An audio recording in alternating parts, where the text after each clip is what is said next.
just have to wing it. Yeah. I believe in my power to wing it now. Like, I can just talk about Anything. I mean, like, the conversation we're having already before we even hit record is worthy. Guys, by the way, I'm with my homie, my best fucking friend. We're here in Bali, man. We're here. We're doing the damn thing. I don't have any microphones, so I'm gonna have to talk a little louder and also just hold the phone closer to my face. I forgot the receiver. So I have microphones, but I forgot the receiver. So, yeah.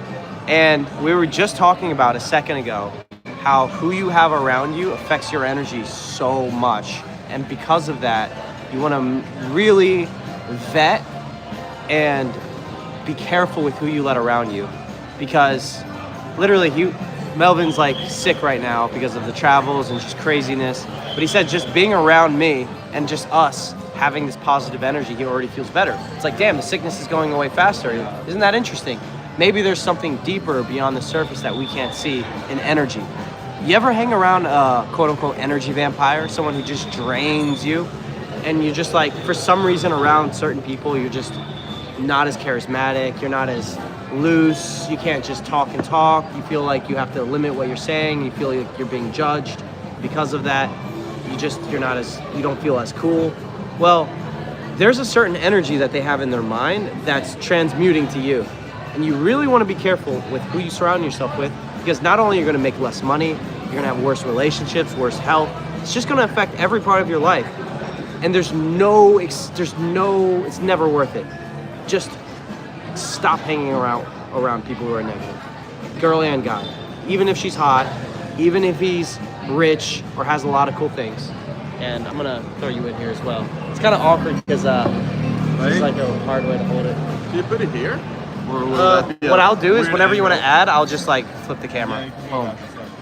Yeah, I'm even sitting here thinking to myself, like, all of the like issues I've had recently, I'm thinking like the way I was supposed to fix them, I'm starting to feel like just being around Nico is just gonna fix them. Yes. It's so strange. I'm the cure. This type of energy do something to you. It's crazy. And I'm like, I got this. It's gonna be easy. Everything's just gonna become great, and I just know it intuitively. It sounds woo-woo. Yeah, it is woo-woo, but we're in Bali, so fuck it. Yeah, this is the woo-woo place. And like just you saying that, I'm like, yep, he's gonna feel great in like a week. Yeah. It's like you're already saying it. It's gonna come to existence. Manifestation. Yeah. I believe in the power of manifestation. I know a lot of people are skeptical on it, but I believe in. You have to experience it yourself to like believe in it, I think. Yeah. I believe in praying, manifestation, and hard work. You need all three. You can't pray and manifest and not work hard. But if you work hard and you don't pray and manifest and visualize, maybe you won't get what you want because you will have these limiting beliefs in getting there. So I don't know. Exactly. I just like, why not do it all? You know, there's no harm in praying. There's no harm in manifesting. I think they're both really connected. I started praying every morning now. What's happening to you? Is this since you got to know me, or this happened on your own? I think you are a pivotal part. I think there are many pieces, and you are a massively pivotal piece in the equation of me trying to change my life. I just told Melvin about a challenge I'm doing, which I'm not going to say here. But yeah, there's a lot of changes. One of them is waking up early. Praying is a huge one. Has been praying. You and my brother was another huge one, and one of my friends. But the praying, the way I pray is I journal. I pray for, I just thank God for everything I have, and then I ask him for like things I want. But I don't ask for like stupid things like, God, please give me this nice car. I'm like, God, give me the strength to like help others, things like that. So it's praying for like real things, not just like. I can share my like kind of structure. Yeah. I haven't had a proper structure for that long. I've been just talking, saying what's on my mind. But now I have a kind of structure in how I pray. And it's more like a casual life, talk to a friend kind of way. So first I just bless God's name and just thank him for who you are. And after that I just start to like share what I'm going through and like what's happening in my life and what I'm feeling, what I'm thinking about it, if things are rough or if things are good. And after that I just sit quietly and listen for a while and see if something comes up to me, like a certain thought. Because sometimes when you pray, the solution can almost come to you. It's very strange. And I think everybody's experiences when they talk to God can be different, but that's how I do it. And after that, I give, like, I'm thankful and I tell God what I'm thankful for. Yeah. And just sit in that feeling of thankfulness, like even simple things as my breath. When I take a deep breath, and I just feel how nice it is to take a deep breath. Yeah. With my friends. And it's basically that simple. It's more like a conversation with a friend. That's kind of my structure around it. I like it. I like it. And I love the gratitude part. Like it changes the way you feel instantly. Yeah. Like it changes your energy. It shifts your state so dramatically when you do that, and you really feel it and you journal it. It's insane. It sets the tone for the day. It's when I have time. I've been doing it every day for like 20 minutes, sometimes 20 minutes. It's incredible how you can change your inner state, like how you think and what you focus on. It is absolutely incredible, and I would say it's very similar, but more in a peaceful way to when you take certain substances. Yeah. It's more like sustainable. It's more like a normal buzz. But yeah, it's like that. It's like a buzz. You're like feeling buzzed off. And in the end, everybody's chasing a certain feeling. That's why you go after all these natural things, because you want to feel a certain way. Yeah. But the things that are outside are great, but they wear off. But the things that goes on inside, if you can go into that state, you can stay in that state forever. And that's the difference. You have like full mental, emotional control, state control is in the game. When it comes to approaching, we call that state control. Yes. That's why Owen talks so much about meditation. Owen Cook, and by the way, I don't know if you guys know Owen Cook, but if you've seen his infield, you know how good he is in the game. And but he would talk a lot about like eating healthy, presence, like feeling present. Like presence was such a massive part of his game. He would always talk about it. I'm gonna read some of these comments. So let me check the Wi-Fi. How's my connection? I'm gonna see if I can connect to the Wi-Fi because, guys, how's the connection? Can you hear me fine? Should I connect to the Wi-Fi? Anyways, I'm gonna read the question. So I'm moving to Bali this month. What's it like? Bali's amazing. If you're here to live, it's amazing. If you're here just for a vacation, it's also amazing. But there's two different kinds of Bali. There's two sides of Bali. For me, what I came to Bali for is the networking. The networking, that's really it. That's the main reason. And then the quality of life that you can live with the money you have is also pretty good. But that to me, I can get a good quality of life pretty much everywhere. Okay, good to know the connection is good.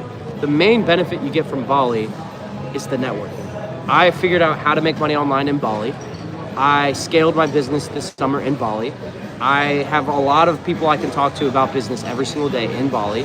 And you'll never find a place with this many cool people. And there's no gatekeepers. There's networking events everywhere. There's so many cool people at the beach. There's no one stopping you from saying hi to someone who might help you change your life if you're seeking it. Or if you're just here to party with all the Australians, that's cool too. Either way, there's a lot of different sides to Bali. Yeah? We'll just stay here for now. Yeah, it's cozy here. Thank you.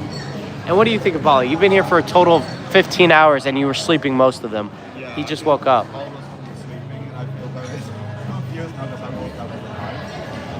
But the main feeling I'm feeling is just very calm. And it's like cozy to me. It's like a little community here. And I just feel cozy and calm. That's it, I would say. Amazing. All right, let me see these other questions. Have you been to Vietnam? If so, how does Bali compare to Vietnam? You've been to Vietnam. Yeah, I don't know if I can give a real comparison since I haven't been there. So the main difference, I've been to Vietnam for a week. I did the Ha Giang Loop. I would say Vietnam, you're in Asia. When you're in Vietnam, you're in Viet fucking Nam, and you feel it. The culture is very much Vietnamese. When you're in Bali, you're in like digital nomad land paradise where everyone speaks English, everything's been westernized for you, and it's a lot more, you don't feel like you're in another culture as much unless you drive away from the main areas, which I've done, which I recommend if you go to Bali, which we're gonna do. You go out to the countryside and you really experience the culture where people don't even speak English and the food's different and everything's amazing. Whereas here, we're about to get pasta in Bali, and you'll have an easier time finding pasta, pizza, burgers than you will finding actual Indonesian food in where we're at right now. But I'm not here for travel, I'm here for networking. So it's different, depends on what you're looking for. If you want a real travel experience, you can get that in Indonesia too. But I think Vietnam was wild. It's amazing. How much do you pay for rent / food / transport in a month in Bali?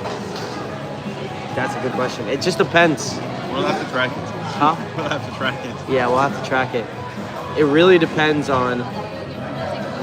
Yeah, for sure. No problem. It really depends. So right now, we're balling on a budget. But we got a nice place. I'm paying $2K per month.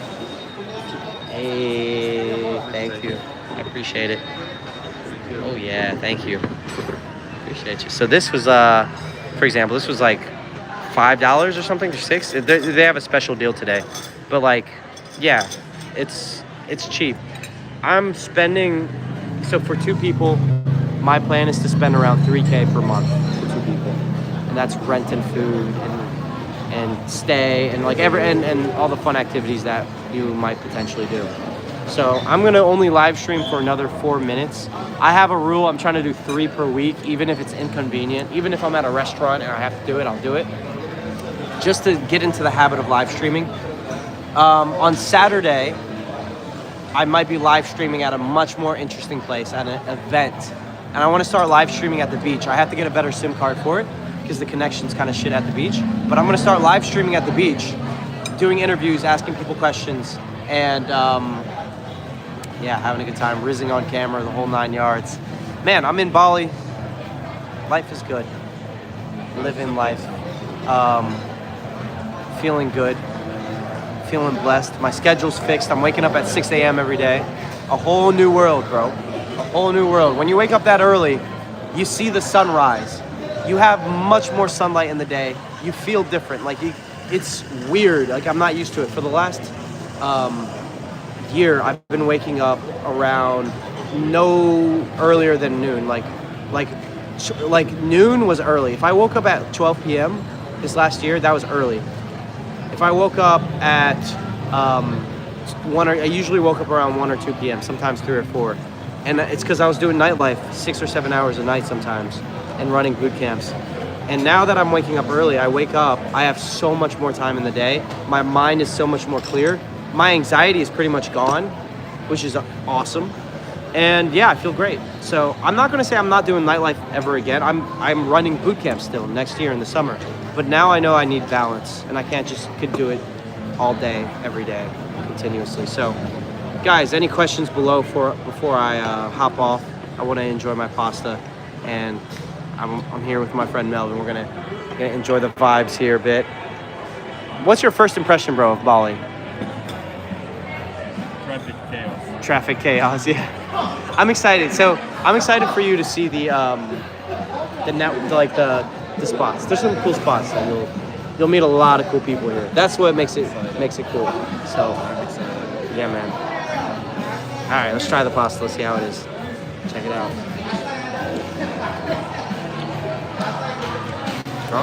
Try mine also. I was about to say. 1,000 out of 10. It's pretty good. It's tasty. That was a very interesting one. There's something unique to that taste. I like that. Yeah. Like this one? Yeah. Both are good. It's an interesting texture. Yeah. Really good. Pasta is really good. Yeah. So, I'll give you a little sneak peek into a video that I'm going to release next year. It's going to be called Waking Up at 6 a.m., 6 months at 6 a.m. Oh wait, Waking Up at 6 a.m. for 6 months. That's just the simple title. And I really want to dial in on the mindset, dial in on health, dial in on business, and share everything I've learned on that end. I feel like people, they think there's only one right way to do things. I'm not saying waking up early is the right way. I'm saying do both. Like, I love going out at night. I'm not letting go of that. But it's like, yeah, you know, you don't have to always wake up at 6 a.m. You don't always have to stay up late. Like, why not do both? Life is meant to be experienced fully, not just in one small way. So, can a mediocre guy thrive in a place like Bali? Yeah, you can thrive here. What I would say is I would challenge your belief of you being a mediocre guy, or stop being that guy. Because truthfully, as a mediocre guy, you're gonna struggle everywhere. Even in the easiest place to game in the world, which is Budapest, Hungary, And I've verified that through coming back to Bali, going to Budapest, coming back to Bali, going to Budapest over and over and over, and traveling the world. The easiest place I've been to for game is Budapest, Hungary. Even there, you'll struggle. Now, the thing is, what's holding you back the most is the fact that you think you're a mediocre guy. When you get a girl that likes you, you will start to change the way you view yourself. And when you change the way you view yourself, your results will get better. What I would say is if you are here, you'll struggle. You'll struggle because there's some really top tier women here and there's tons of competition. Now, every now and then in Asia, you'll find a diamond in the rough. You'll find a girl who's solo traveling, finding herself, and she's just down for whatever, and she's fun as fuck. And those are the best. And you're more likely to find that in Thailand. I would say in Thailand, you'd probably do better because there's less competition. But Bali, yeah. Is there anything you want to add to that? That the reality you live in is the one you chose. Even though that might sound harsh, you have to be a creator in order to change your reality. When I say creator, I mean that everybody is really creators of their own life. But you have to believe it's true in order for it to become true. So you don't have to be a mediocre guy if you don't want to. And it might take time for you to change things, but you can do it. You have to believe that you are the creator of your own life. Yeah. You can change. You can. Absolutely. Absolutely. That's the coolest thing about being a man is you can go from zero to hero. You can go from this quote unquote mediocre guy to feeling like bro, I'll tell you right now, and this is where I'll end this because I want to enjoy my food. When I was 16 years old, I was so fucking insecure. I don't even think I had kissed a girl yet. I was I didn't know if I would ever make it out of who I thought, like, of what I thought I deserved, of who I thought I was. I think deep down I knew I would always make it out because I was always hardworking and I was just like, I'll just figure it the fuck out. I was always solutions oriented. But this was before I found the game. Before I found the game, unbelievably insecure and just like I definitely thought of myself as a mediocre guy, if not lower. And because I had no proof that I wasn't that. In reality, I was just raised in a crazy environment, didn't know social skills, didn't know game, didn't know how to dress, didn't work out, and I needed to level up my personality. And once I did that, the results came. But at the time, it felt like I would never get out. And it felt like when I started to level up, it was like I was discovered that, hey, wait a minute, I'm actually not bad looking. Wait a minute, I'm actually cool. Like, wait a minute, there's all these cool things that I have about myself, but it took years. But the journey to get there was fucking amazing. I wouldn't trade it for anything. So start to embark on a journey to become the 10x level of yourself, the 10x version of yourself. So, and that's what I would say is everyone needs to embark on that journey. It's the hero's journey. Every man goes through it. That's the beautiful thing about being a man compared to a woman. A woman, I mean, for the most part, they can work on themselves too, but they don't have as much of a range where like a guy can go from genuinely a clown, a loser, to being one of the coolest people, getting the hottest girls in the world if he tries. And that's possible. So, I'm about to end it, and I hope you guys enjoyed this quick live stream. We're in Bali. Expect a lot of really cool things to happen. Yeah, awesome. All right, guys. Peace and love. Crude, no problem at all, man. And I remember you from previous live streams, so good to have you back in here. Peace and love, guys. I'll see you in the next one. Peace, guys.